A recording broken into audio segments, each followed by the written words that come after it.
Opa, e aí galera, beleza? Então a gente já viu a isomeria plana e o primeiro tipo de isomeria espacial, né? Isomeria geométrica.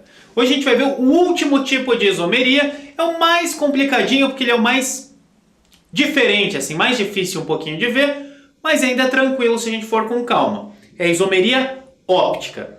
Para quem está vindo agora, meu nome é Luiz Eduardo Leotti, tamo junto aí nessa luta, vamos começar aí relembrando de leve da isomeria.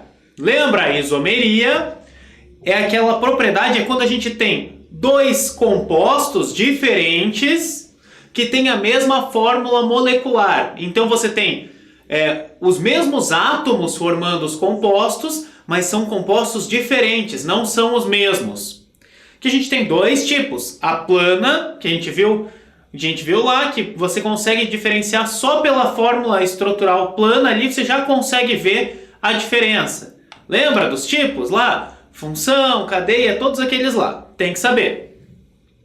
E tem a isomeria espacial, que a gente precisa de uma visão espacial, precisa de uma terceira dimensão, de um pensamento em terceira dimensão para conseguir entender, para ver a diferença, né? Então ela só pode ser explicada pela fórmula tridimensional. No bidimensional parece o mesmo composto.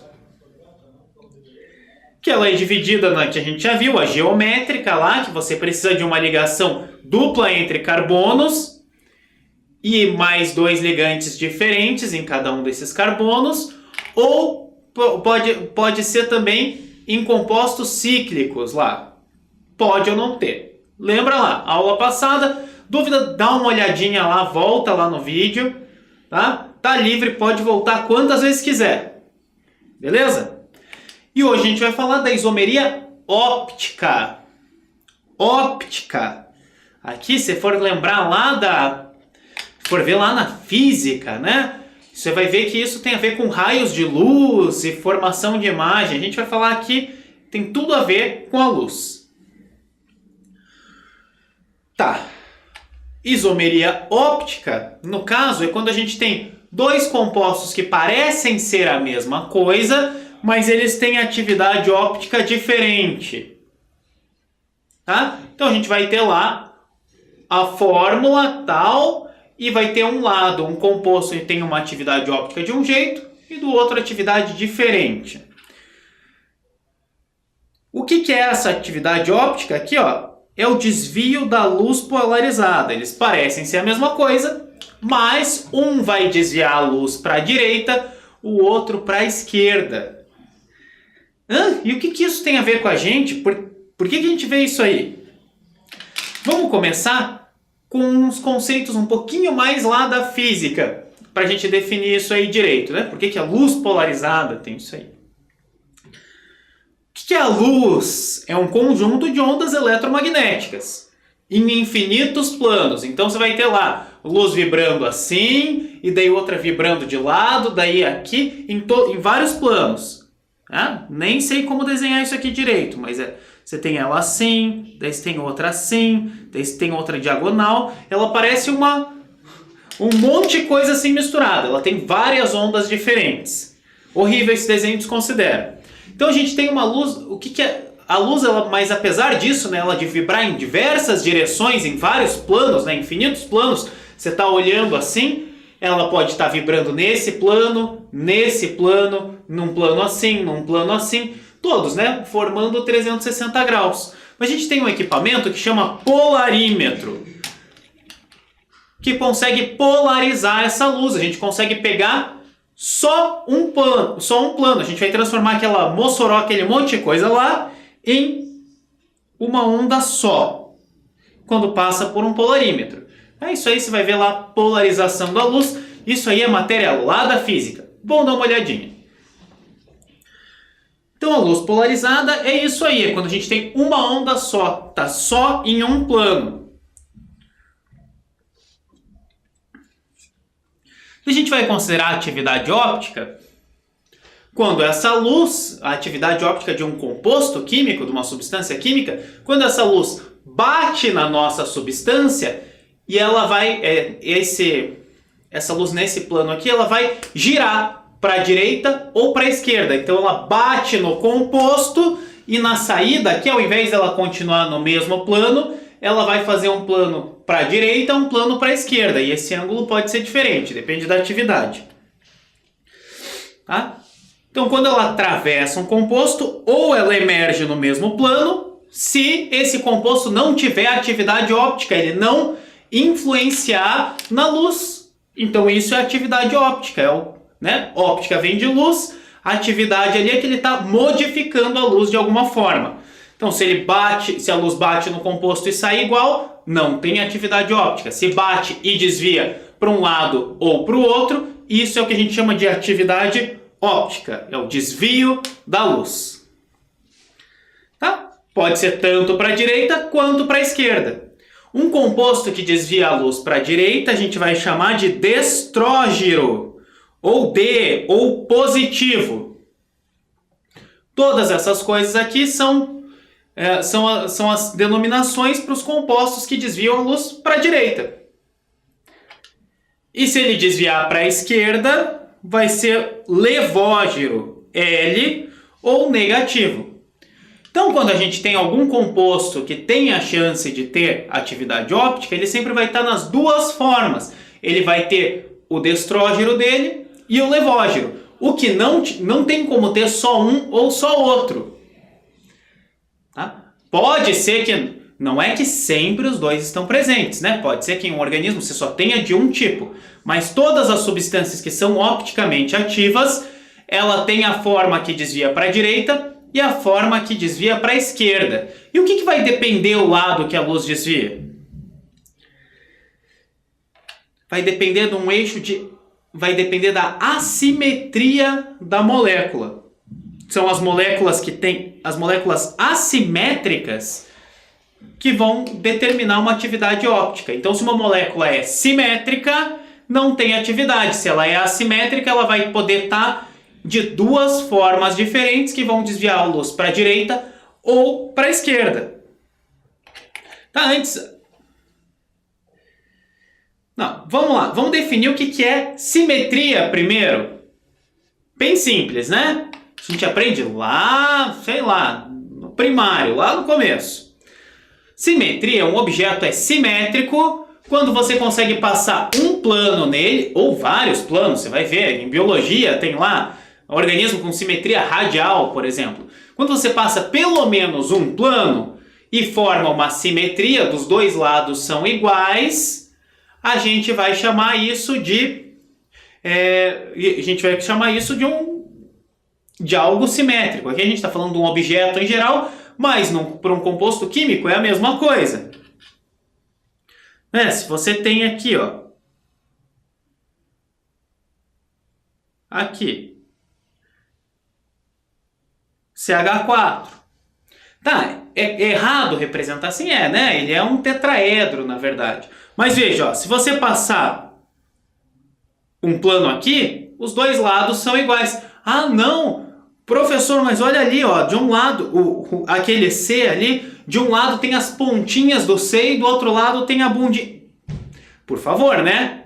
O carbono a gente vai considerar como se fosse uma bolinha aqui. E uma bolinha menor em cada um dos lados. Então, isso aí é um composto simétrico. Se eu passar uma linha aqui, eu estou dividindo em duas partes iguais. Mas veja que esse aqui tem um monte de simetria. Ó. Se eu passar aqui, ainda é simétrico. Se eu passar aqui, é simétrico. Aqui é simétrico. Vários eixos de simetria. Beleza? Outra coisa aqui, ó. Quando você tem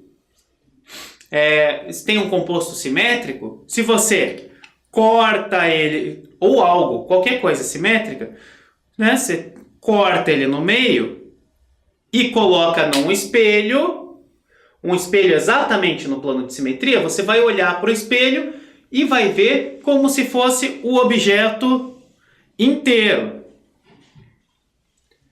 Tá? E isso funciona para objetos, funciona para substâncias químicas. Por exemplo, a gente pode ter, não precisa que tenha vários planos de simetria, mas a gente pode ter, por exemplo, esse cara aqui, ó, CH, H, e aqui tem BR, e aqui tem F. Tá? Se eu cortar ele exatamente aqui, pegando metade do BR, metade do carbono, metade do F, ele ainda tem um eixo de simetria. Se eu tiver 3 ligantes iguais, se eu tivesse aqui um H também, não ia fazer a menor diferença. Quando que ele não vai ter eixo de simetria? Quando ele tiver 4 ligantes diferentes nesse carbono. Tiver um C, Cl, CH3, OH, BR, tá? Qualquer coisa. Esse aqui não tem um eixo de simetria que eu possa traçar. Esse aqui é um composto assimétrico. Então já adiantei um pouquinho mais aqui, que a gente já vai estar falando de quiralidade, que é o termo que a gente usa aqui na química para assimetria. Então a gente pode falar que um composto é assimétrico? Pode, mas em geral a gente vai estar falando de um composto quiral. Tá? Esse quiral vem do grego, que, se não me engano, significa mão. Que a ideia da assimetria é que quando você tem coisas assimétricas, você não consegue, né? Você olha, um outro jeito de definir é assim: você pega ali alguma coisa e coloca no espelho. Daí você olha no espelho e você consegue sobrepor as duas imagens certinho. Isso aí é porque tem algum eixo de simetria. E a mão foi a primeira coisa que eles notaram falando assim de assimetria, que a mão é uma coisa não assimétrica, né? Quando você olha no espelho, coloca a tua mão direita no espelho, você vai aparecer a mão esquerda do espelho, ó, e a mão direita e a esquerda, elas não são sobrepostas, elas não são duas coisas simétricas, né? Não são iguaizinhas, não formam a simetria certinha, tá? Uma besteira, não precisa lembrar disso aí, mas a palavra quiralidade vem lá de mão, tá? Então, moléculas, como eu já tinha comentado, para essa luz ocorrer o desvio, precisa que as moléculas sejam assimétricas. Se a gente pensar assim, viajar um pouquinho, se uma molécula for totalmente simétrica, vai bater o raio de luz e não vai fazer diferença. Agora, quando ela tem um lado, digamos que mais pesado que o outro, vai ser mais fácil de refletir para um lado ou para o outro. Mas não é essa a explicação de verdade, não. Isso é só para a gente pensar, assim, tentar colocar uma lógica aqui. Então, é isso aí. Quando a gente tem um composto assimétrico, a gente vai ter atividade óptica e a gente vai ter isômeros ópticos. Como é que eu vejo um composto assimétrico de verdade? Já dei uma olhadinha, né? Já dei um spoiler ali atrás. Mas ele pode ter tanto em cadeia aberta quanto fechada. Cadeia aberta é bem simples. Você vai olhar, vai procurar um carbono que seja um carbono quiral, que a gente chama. Um carbono assimétrico, que é o carbono que tem 4 ligantes diferentes. Né? Por aquele exemplo que eu dei ali atrás. Mas se tiver assim, por exemplo,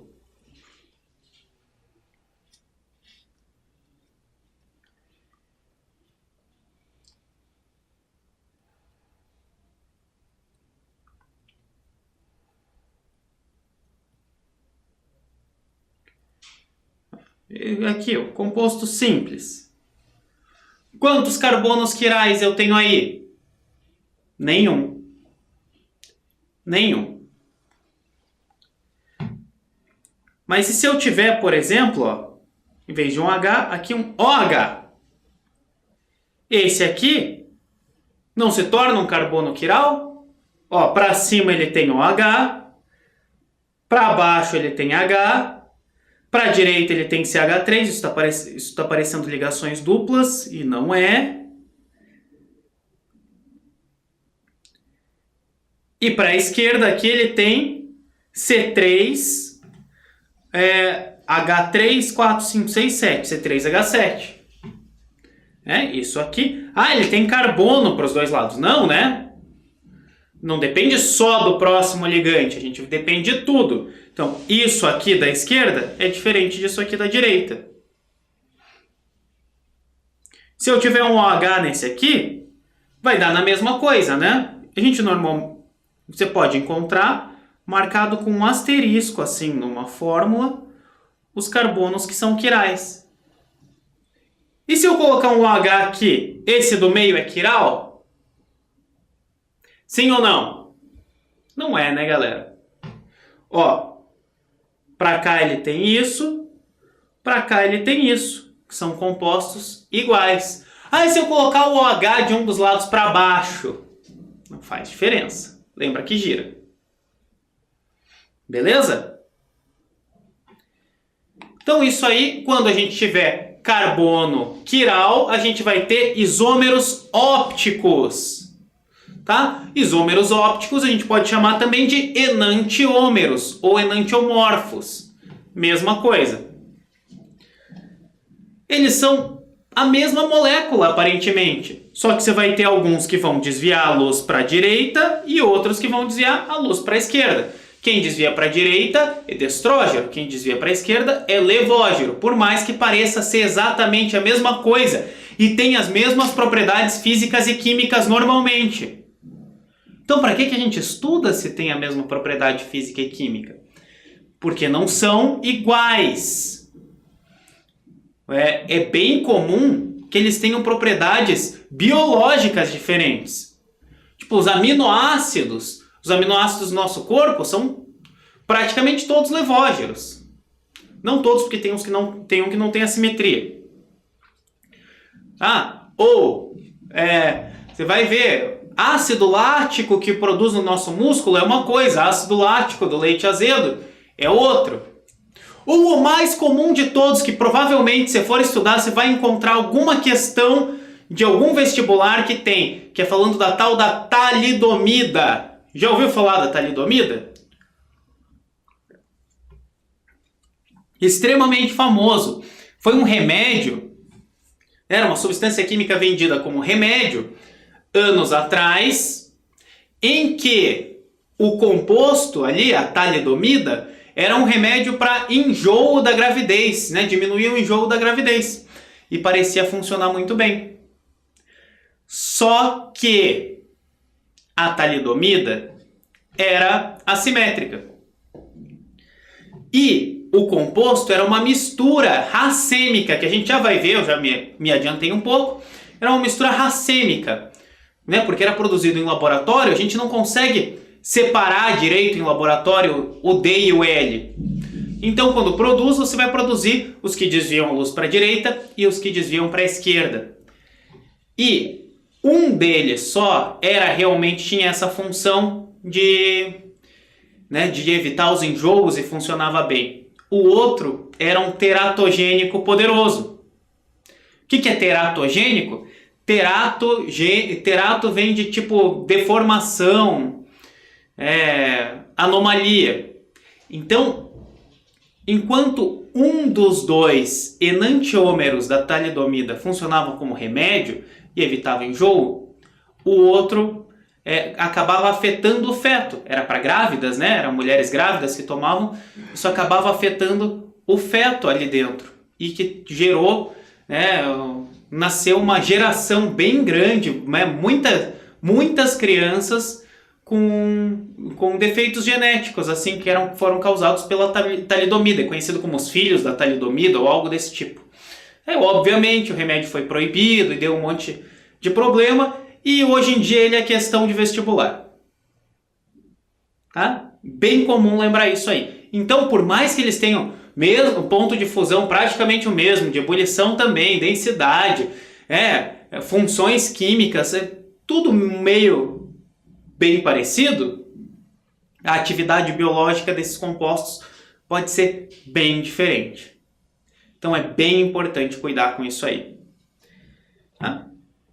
Então a gente vai ter lá, esses são os enantiômeros, eles vão ser, a gente só vai chamar o enantiômero D, o enantiômero L. Beleza?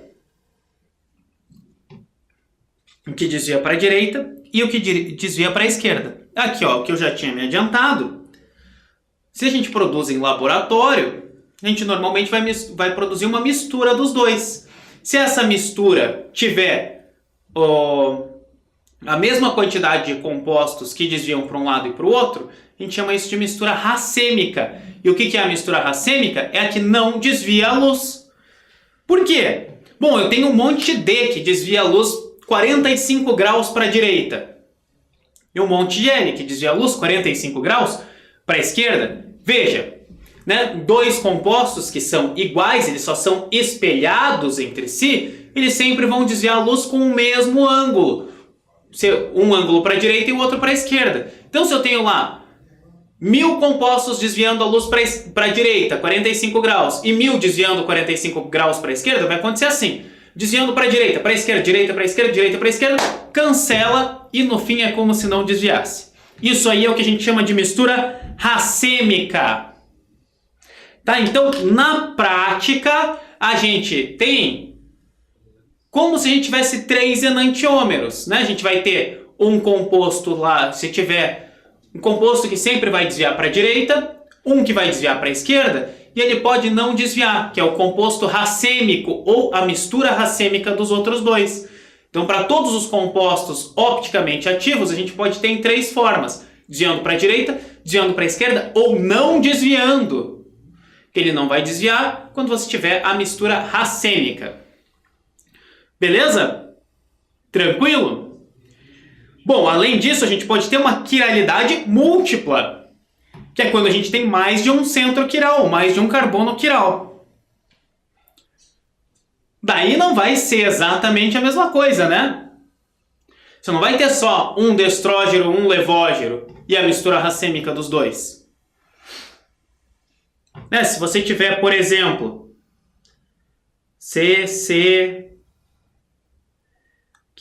H, OH, BR. E aqui você tem tipo H, F, CH3.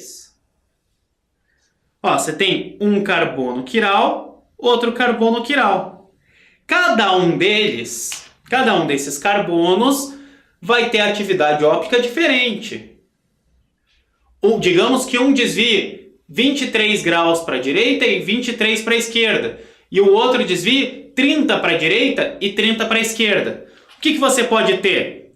Você pode ter a mistura do 23 graus direita com 30 direita, que vai desviar 53.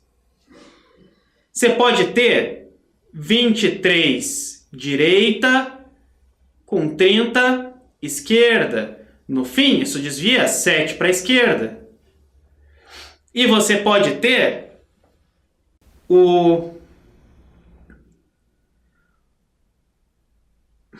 a mesma coisa com os dois ali para a esquerda, né?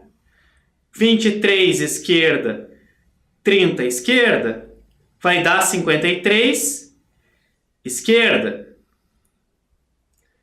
E 23 esquerda com 30 direita vai dar 7 graus para a esquerda. Então veja que se você tiver 7 graus para a direita. Se você tiver 2 centros quirais, então na verdade agora você tem 4 tipos de enantiômeros, 4 isômeros ativos.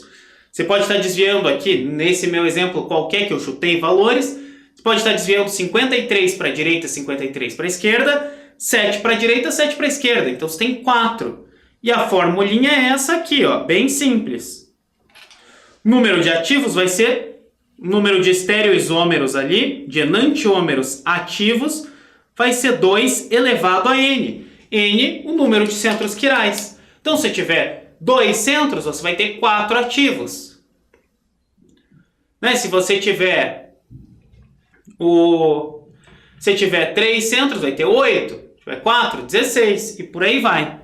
E embaixo aqui o número de misturas racêmicas que a gente tem.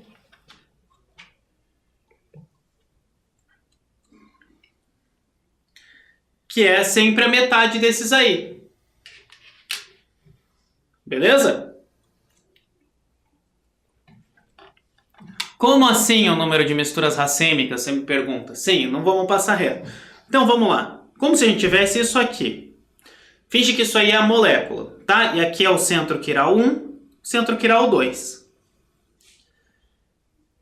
Se você tiver aqui a mistura racêmica, vai ser assim. Não, vamos... Você tem aqui o direito esse aqui, destrógero, tá? Destrógero para esse aqui. Então vai ser uma mistura racêmica quando você pode ter destrógero de um com levógero do outro, né? Vai ter cruzado. Por exemplo, se você tiver esse aqui, ó, isso aqui é uma mistura racêmica, consegue entender? Quando você tiver, opa, direito e esquerdo, a gente pode, eu acho melhor usar D e L, né? Destrógero de um com levógero do outro na mesma molécula e o outro ali, levógero e destrógero. Juntou os dois, fica 0. E se a gente tiver, ó, uma molécula totalmente destrógera com uma totalmente levógera, isso aqui também vai juntar os dois e vai dar 0 no desvio. Então esses são os números de racêmicos, de misturas racêmicas. Beleza? Tranquilinho? Tá? Então a gente tem aqui, quando a gente tiver mais de um centro quiral, a gente pode ter os diastereoisômeros. A gente vai considerar 2 enantiômeros quando a gente tem duas moléculas espelhadas. Então a gente tem lá o D e o L, uma molécula que só tem um quiral D e L. Isso aí é um enantiômero, né? Tem o D e tem o L. Que tem 2 quirais, você vai ter tipo ADD com LL ou DL com DL. São os espelhados, são enantiômeros, são os racêmicos ali. Caso não tenha, quando eles vão ser diastereoisômeros, quando eles não forem enantiômeros ou enantiomorfos. Vão ser aqueles outros casos ali, né? Vai ter, diastereoisômeros são os que têm atividade óptica diferente, mas não são opostos entre si. A gente tem aqui, ó, número de estereoisômeros ativos, são 2 a N, mas só alguns entre eles são enantiômeros. Só os que forem espelhados. Os outros a gente chama de diastereoisômeros. Beleza? E, obviamente, caso a gente tenha carbonos assimétricos, mas sejam iguais entre si, não vai valer aquilo ali de 2 elevado a N, né? Vai ser diferente. Se tiver, por exemplo, isso aqui. CC, H, OH e BR. Aqui, OH, H e BR. Veja que ele tem um eixo de simetria aqui, apesar de cada um deles serem assimétricos. Então não vai ser a mesma coisa ali, não vale aquele 2 elevado a N, tá? Porque cada um desses carbonos vai ter o mesmo desvio. Né? Por exemplo, se tiver se um estiver desviando para a direita e o outro para a esquerda, é a mesma coisa de cima desviando para a esquerda e o outro para a direita. Então não vai valer aquilo ali, né? Isso aqui, ó, com os centros aqui. Aqui D e aqui L é a mesma coisa que o L com o D. Né? Porque os dois centros são iguais, é só a gente girar ali a molécula.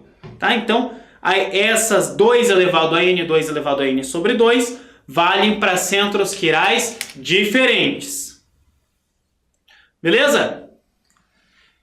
E se for cíclico o composto? Eu falei que poderia ser, não falei? Aí a gente vai ter que percorrer o ciclo nos dois sentidos e ver o que dá. Por exemplo, se a gente tiver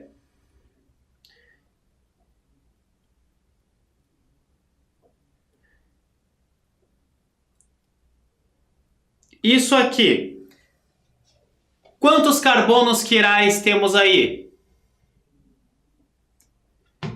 Esse aqui não é quiral, né? Tem dois Hs iguais. Mas esse aqui, ele é quiral. Ele tem HOH.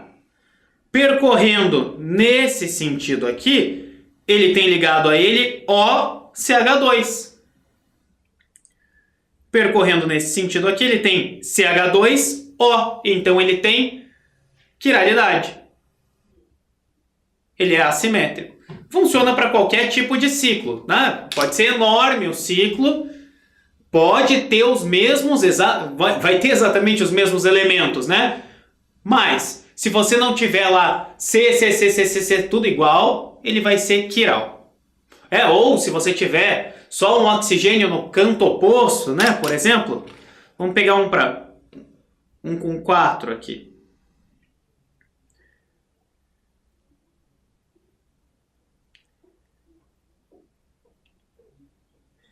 Ó, algo desse tipo aqui assim. E aqui o H. Lembra como é que é isso aqui, ó? Carbono, carbono, carbono.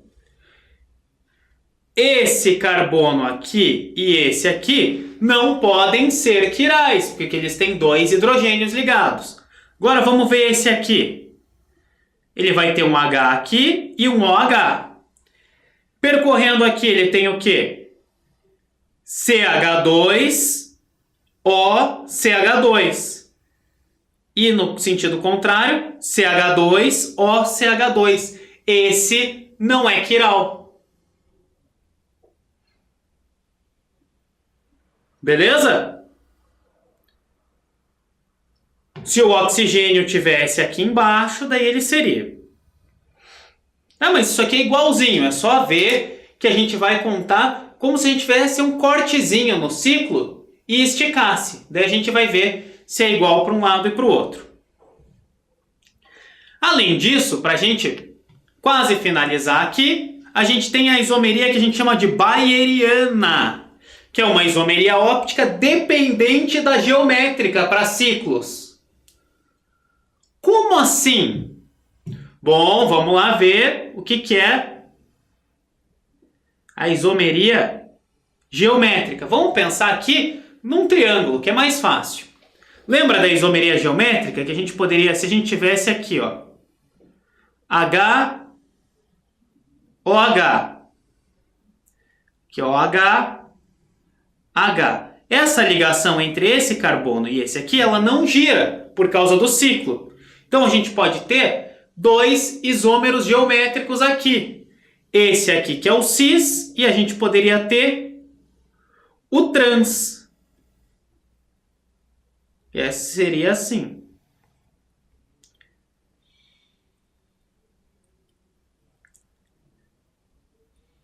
Muito cuidado aqui.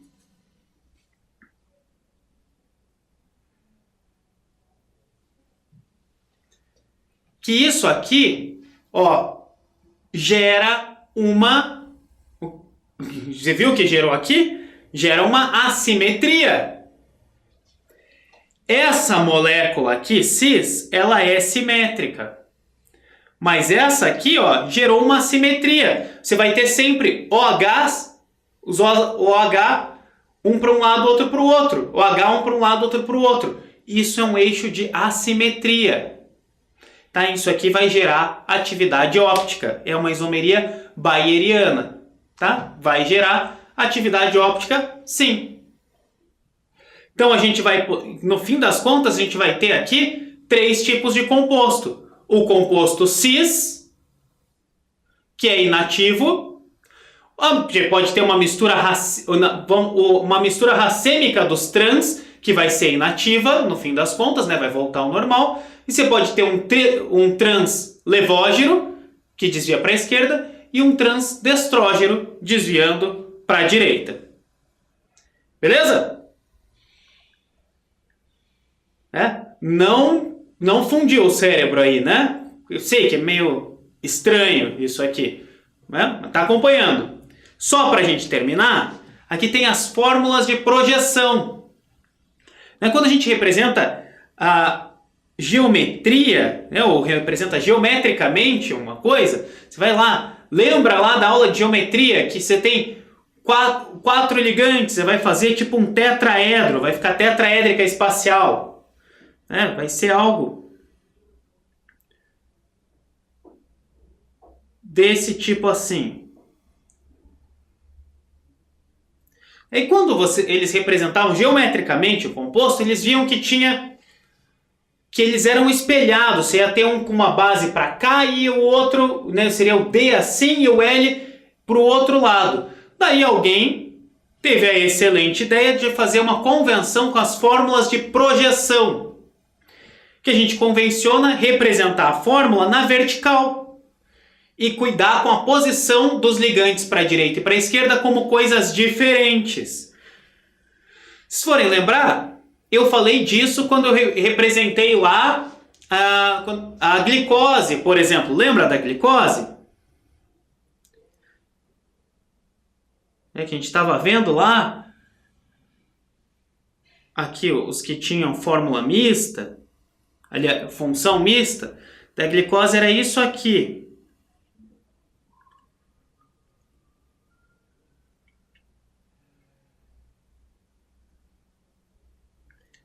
Fiz muito grande o começo e aqui embaixo.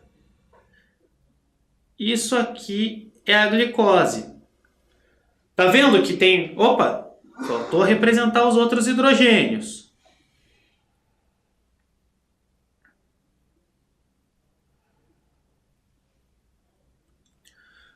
Por que eu coloco um OH para a esquerda e o resto para a direita? Porque essa é a convenção da glicose. Quantos centros de... Essa aqui é a glicose que a gente conhece, ela é destrógera. Essa aqui é a glicose destrógera, no caso. Quantos centros de quiralidade tem? Esse aqui é quiral. Tem um OH para um lado, H para o outro, C dupla O para cima, aqui embaixo tem C4. Aqui também vai ser quiral. Lá em cima tem C, C dupla O. H para um lado, OH para o outro. Todos esses carbonos aqui são quirais, tirando esse primeiro e o último aqui. Beleza? Isso aqui é a glicose. Ao mesmo tempo, a gente pode ter a manose. A manose é um outro açúcar que é muito parecido com a glicose. Só que ela tem esse OH para o outro lado. E faz muita diferença? Faz.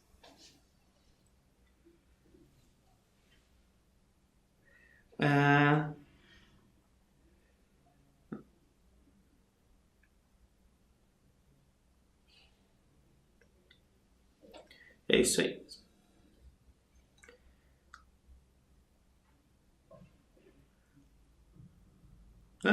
Vai mudar a atividade óptica do composto. Ele tem a mesma fórmula, só mudou um lado de uma ligação, mudou um dos carbonos quirais. E você ainda pode ter a galactose, que também só muda isso aí.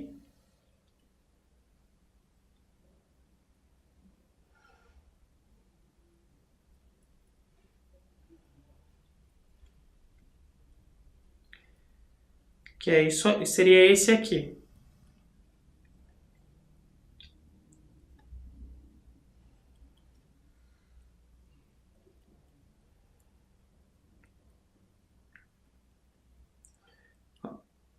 Mesmo composto, a manose aqui também era destrógera e a galactose já é levógera. Ela desvia para o lado esquerdo. Tá? Aqui, aparentemente, todos o mesmo composto. São 3 tipos de açúcares que são diferentes. No fim das contas, são diferentes. Biologicamente, são diferentes. Beleza? Então, era isso aí, galera, que tinha para ver sobre aqui a isomeria óptica. Aula pesada, difícil, eu sei. Tem que tomar cuidado aí com os detalhezinhos, beleza? Vamos lá, continua estudando, entra lá no site da Cultive, baixa as outras aulas, baixa o material, vai lendo, vai fazendo exercício. A gente vai ter mais aulas de exercício, vamos dar uma olhada melhor nas coisas, mas vai fazendo exercício também, tá? Dúvida, deixa lá no fórum de dúvidas, vamos resolver isso aí, beleza? Então, galera, valeu pela atenção e até a próxima. Fui!